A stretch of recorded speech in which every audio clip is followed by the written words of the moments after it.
Hello, this is David Taylor at Web Media, and in this video I want to show you how Google Analytics can get you more sales leads.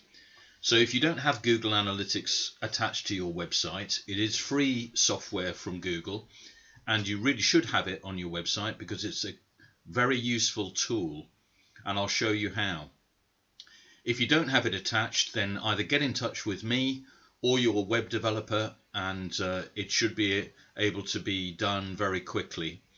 So I won't go into that in this video, but there are plenty of videos on YouTube about how to get Google Analytics attached to your website. So let's go. There are four main things I want to show you in this video. So the first one, in terms of how Google Analytics can get you more sales leads, is to go to this menu tab on the left, Audience and Overview. And the first thing that you want to look at once this loads is this one here, Average Session Duration. Now this tells you the amount of time that people are spending on your website, and in this case, over the period that we're talking up here, which is the 1st of January to the 16th of February, the average time spent per visitor on this website was 1 minute 50 seconds. Now that's a very healthy amount of time. People don't often devote nearly 2 minutes to a website unless they're genuinely interested and engaged with the content on that site, and that site is delivering the content that they want and that they came there for. So that's why I think this is the first thing to look at. If you see that this metric here is very low in terms of 10 seconds, 20 seconds, something like that, what it tells you is that the people who are coming to your website, you've managed to get them to your website by whatever means, but when they've got there, they've not been fulfilled, they've not been satisfied, they're not getting the content that they were expecting to get or that solves their particular problem. And that means you've got a problem with your website, or particularly with your homepage, because it's turning people off and they're leaving very quickly. So if you want to improve your sales leads, you need to have a healthy amount of time that the average person is spending on your website. So that's the first thing to look at. The second thing I alluded to a moment ago is this date range up in the top right. You want to look at least a month of data. I'm looking at about a month and a half here, but you can look at 3 months, 6 months, a year. Doesn't really matter. What matters is that you have a decent amount of data on which to base your conclusions. So the default for Google Analytics is actually a week, and a week's too short a time to look at in terms of the data range. So you need to click on the dates up here and change this data range to whatever suits you, whether it's a month or 6 weeks, or as I'm showing here, and then press the apply button and you'll see the data accordingly down here. So let's look at the next item, and this time I want you to go across to the menu here on the left, scroll down to behavior, and then the tab behavior flow. Now this is a real interesting one because it shows people how people move through your site. And you can see here that most people in this case came into the site on the home page. That's denoted by the slash here. That means the home page. Some people came in to other pages. You can see lesser numbers, but by far the biggest single entry point was the home page, which is what you might expect. And the question then is, where do they go after the home page? Well, you can see, according to the thickness of these grey lines here, and these numbers, where most people go.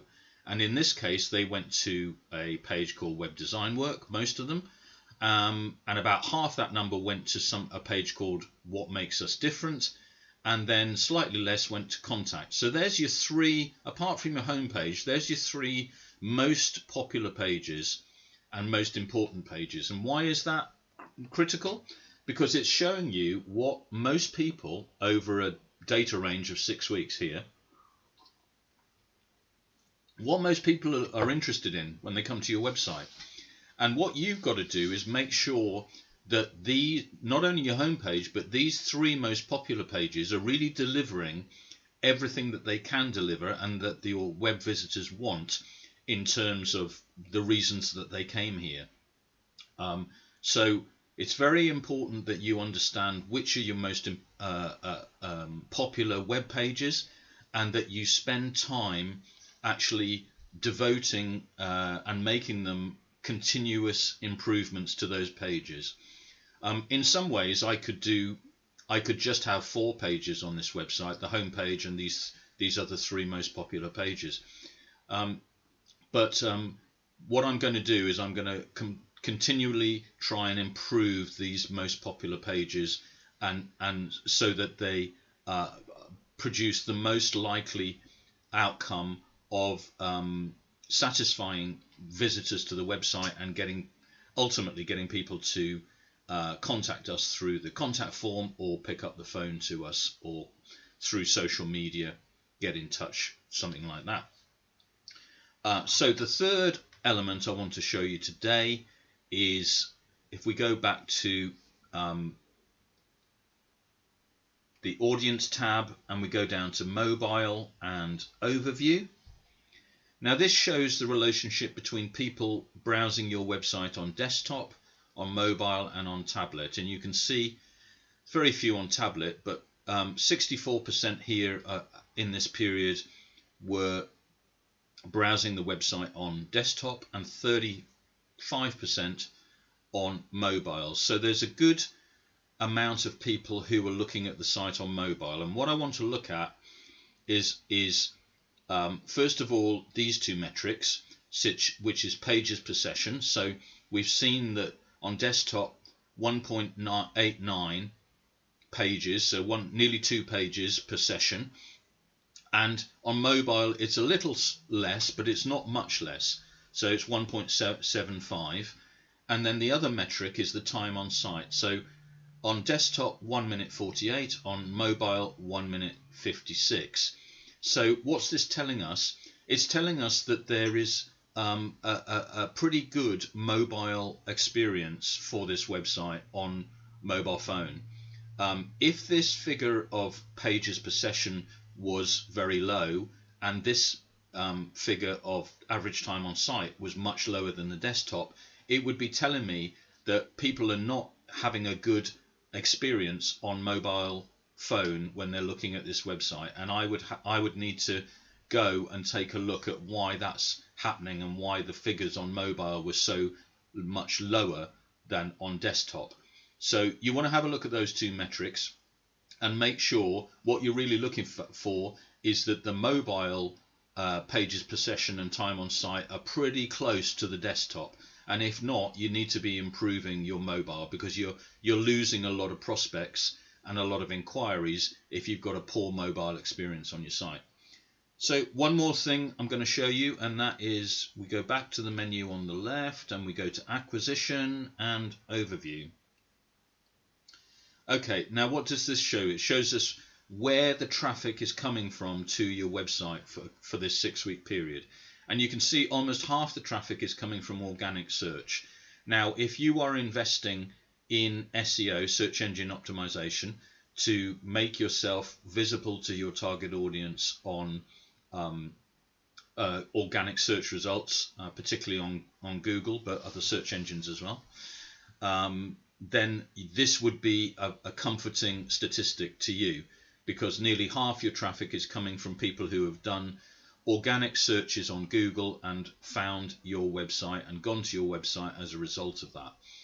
If you were investing in search engine optimization and this blue figure here was very low and consistently low, what it's telling you is that people are not finding you on Google, and there is something wrong with the setup of your web pages or with your SEO strategy, or both, that is leading to you not being found on searches on Google for whatever your business niche is. You can see the figures here for social media referrals. Again, you'll take a view depending on how much work you put into your social media and what traffic you're getting from that. And this green section is direct traffic. That can also be coming from search results, organic search results, but it's mostly people coming to you by putting your URL directly into the browser bar or from a bookmark. So you can see from the breakdown of your traffic here, you can draw some conclusions over time about whether the work that you're putting in to direct people to your website is paying dividends or not. And if it's not, or if you want more people to come to you from social media, then you keep an eye on this acquisition graphic week by week, month by month, and you should be able to plot whether the investment that you're making in SEO or in social or in link building is paying off and producing more traffic over the course of time. So there you go, 4 different issues. The first one being how much time people spend on your site and the number of pages they look at. Number 2, looking at the behavior flow and where people go to on your site, which are the most popular pages. Number 3, mobile versus desktop. Are they about the same? Is it a good mobile experience? And number 4, acquisition. Where do you get your visitors from, and does that relate to the effort that you're putting in to attract traffic? And if you consistently work on those 4 areas, you should find that your web experience, your visitors have a better website experience, and as a result you will get more inquiries and sales leads to your business. So I hope that helps you. If you have any problems, drop me a message. I'll be happy to give you a steer. That's it for now. See you on the next video.